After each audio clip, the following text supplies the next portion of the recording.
What guides us as we shape our life together moving forward? That is the question that we are exploring in this 3-part sermon series. If you listened or tuned in last week, we talked about shalom. And shalom is a word from scripture. It's a Hebrew word that means this reality where there's wholeness and wellness, and where everybody has what they need to thrive and be well. And we spoke about how shalom is a personal thing, but it's also a communal thing. Shalom is when nothing is broken and nothing is missing. So last week was all about how the way that we find shalom for ourselves is to in the way that the prophet Jeremiah called us, is that we work for the shalom of the city. God invites us to be a people whose presence and actions contribute to the shalom of the community where we've been sent. So today, our word is rest. There's a little bit of whiplash here because last week shalom is kind of all about, there's all these things that need to be done in the world, and there's so much work to do. So today we match that with rest. What does it mean to be a people of shalom and also a people marked by rest? So we're gonna hear some scripture as I kind of guide us along here. And these first words I want to share with you, they're from the book of Genesis, in the very beginning. God saw everything that God had made, and indeed it was very good. And there was evening and there was morning, the 6th day. Thus the heavens and the earth were finished, and their multitude, all their multitude. And on the 7th day God finished the work that he had done, and God rested on the 7th day from all the work that God had done. So God blessed the 7th day and hallowed it, because on it God rested from all the work that God had done in creation. What does rest have to do with our faith and with our life, and why should rest be so central in our life together? The first answer to that question is this: rest begins with God. It was God's idea. God rested first. The Lord made heaven and earth and the sea and all that is in them, and then God rested on the 7th day. Some have suggested that on the 7th day God actually created rest itself. And God hallowed the day. He made it holy. He set it apart for something special. And the thing that I love about this is, you'll see that if you back up, on the 6th day was when God created humanity in the divine image. And after humanity was given the command by God to be fruitful and multiply and steward the earth, the 7th day arrived. So you see, humanity was created on the 6th day. The 7th day got here. So you see, the very first thing that humans did was actually rest with God.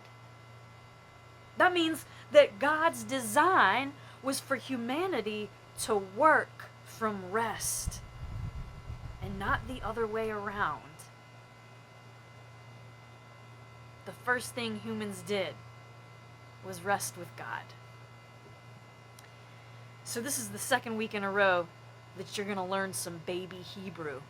I love that. In this Genesis text, that word that's used, that's translated rest, it's Shabbat. And what Shabbat means is actually a stopping or a ceasing. Because we got to be clear here. God is the infinite source.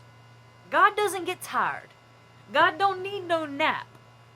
God doesn't need sleep or slumber. He doesn't get worn out or exhausted. God is endless source of energy, love, creativity, power. And yet even God ceased labor, stopped striving. God paused productivity. This is what Shabbat means. And what this Genesis text teaches us really is that God didn't rest because God needed to. God rested because it is good to rest. Another spiritual writer I love says this: Shabbat, Sabbath rest, actually honors the wisdom of dormancy. Farmers and gardeners know this. If certain species don't lie dormant in particular periods, then they will not continue to produce and bear fruit. Dormancy is actually a biological necessity. Rest is life. It is required for life. It is the rhythm that God gave us to be whole and well. And you see, what that also means is that when we rest, we are actually experiencing God's presence in a very particular way. We're actually able to encounter God and the nature of God so that we might then turn around and share God's nature and presence with others. Rest requires this. It's the way that we remember that we are created in the divine image, that we are good and that we are holy beings. And you know, I like to also remind folks that work is good too, right? God has commissioned and blessed us to go out and work. But our work does not make us worthy. Our work does not make us worthy. God had humanity rest before we ever accomplished anything. And I think that part of that is because maybe God needed us to know that what we do does not make us who we are. We do not earn our worth. We do not earn our value. We do not earn our belovedness and belonging. We do not earn the air we breathe. We do not earn rest. It is not offered to the deserving. It is given to us because it is good. This is God's way. This is God's gift. This is God's design. God ceased labor, lived this rhythm first, and then shared it as a gift with creation. This is a side note, but man, how might things be different if we worked from our rest rather than rested from our work, which usually means resting from our complete and utter exhaustion?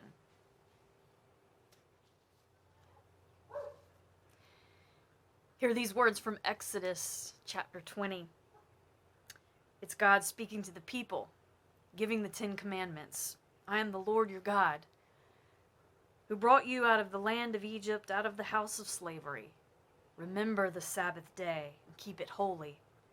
6 days you shall labor and do all your work, but the 7th day is a Sabbath to the Lord your God.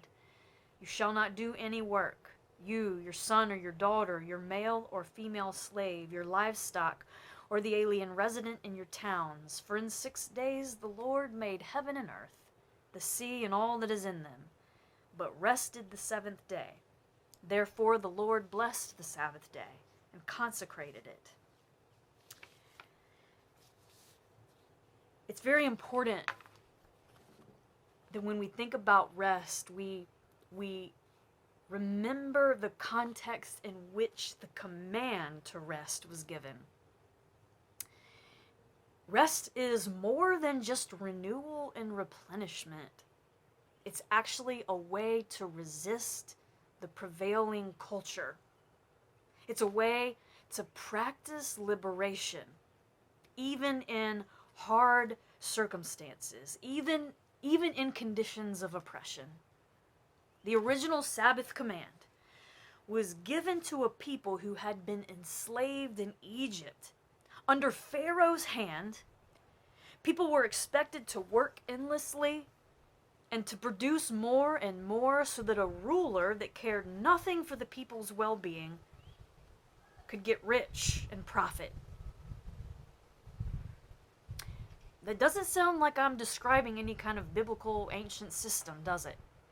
Sounds a lot like what we're living today. Pharaoh's system was marked by violence and anxiety, and it was a system that valued people only for what they could produce. Again, it sounds an awful lot like a system that we know today, a culture that we know today. Rest was resistance. Sabbath rest was given to remind the people that God is a liberating God, that God is intent on delivering people from bondage. Rest is a way for people to remember that they are free. No matter what kind of thing you might be under, no matter how many ways you might be controlled at work or in certain situations, rest is a way to remember that our fundamental nature is free because we belong to God. We don't live in ancient Egypt. We don't live under those kinds of conditions, but we are a people constantly multitasking. I mean, we are a people striving always to acquire more, achieve more, possess more. We're programmed to believe that more is better, bigger is better. We praise people for their busyness. We're also programmed to see others not really as neighbors, people whose wellness is intertwined with ours, but in such an anxious and pressing culture, we're actually programmed to see people as competitors and threats. Rest is resistance. Rest is our way to push back against the status quo and to remember what is true. To remember who we are. To remember and live and practice a way of life that God invites us to. I want to jump to some words of Jesus in Matthew 11. Listen to these words. Matthew 11, 28 through 29. Jesus says, "Come to me, all you who are weary and are carrying heavy burdens, and I will give you rest. Take my yoke upon you and learn from me, for I am gentle and humble in heart, and you will find rest for your souls." The life that Jesus was inviting his disciples into, much like the command that God gave the Israelites to keep Sabbath. It was a way of life that was an alternative to the status quo. The life that Jesus lived was different. It was an alternative to the culture that wore people out and treated them like machines and vessels to extract labor from and make profit off of. Jesus said, if you're worn out, if you're carrying heavy burdens, if you're trying to keep pace with this twisted empire, if you're sick of being treated less than human, come to me and I will give you rest. Take my yoke. Learn from me. Live the way I'm living. Follow me. And you will find rest for your souls.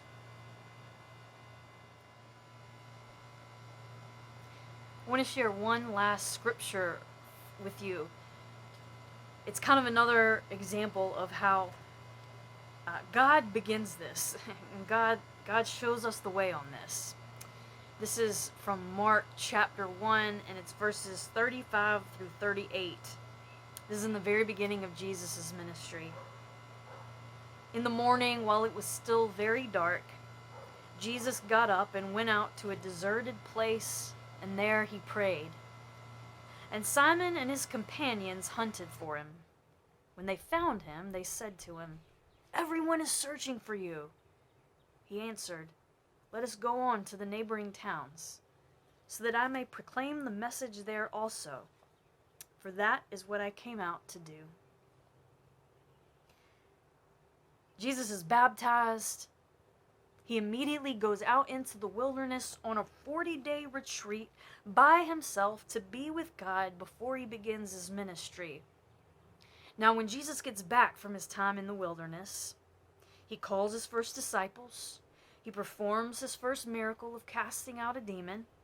He heals Peter's mother-in-law, and that's all it took for news to spread. Just in those few couple of little healings, Jesus has already attracted a crowd. People come from all over the countryside, and they bring their loved ones who are sick and suffering. And Mark describes it like this: the whole city was gathered at the door. So in Mark 1:35, before Jesus had been at this for very long at all, and right after he had been on a 40-day retreat, he gets up, he goes out to a deserted place, and he prays. And in this moment, a couple of disciples, it literally says, they hunt him down. And they say, "Jesus, like, all these people, they're looking for you. They need you. They're lined up back here. What are you doing?" You know what Jesus says? Did you catch it? Jesus says, "It's time to go. It's time to go." Jesus himself does not respond to everyone's last beck and call. Jesus himself does not jump at every last request that is put on him. Jesus is clear about his mission. He knows that he's supposed to be on the move, and so he's able to say, "It's time to go." And here's the thing. It's because he spent the time in prayer and solitude and retreat and in rest that Jesus is able to discern when to say yes and when to say no. And he does say no sometimes. He left all those people who had not been healed yet, who were still waiting. And Jesus said, "It's time to go." Mother Teresa of Calcutta was once asked how she and her sisters spent hours in prayer every day when there was so much work to be done. Her answer was simple and probably surprising to those who heard it. "If we don't take time to pray," she said, "we could not do this work." If we don't take time to pray, we could also say, if we don't take time to rest, we could not do this work.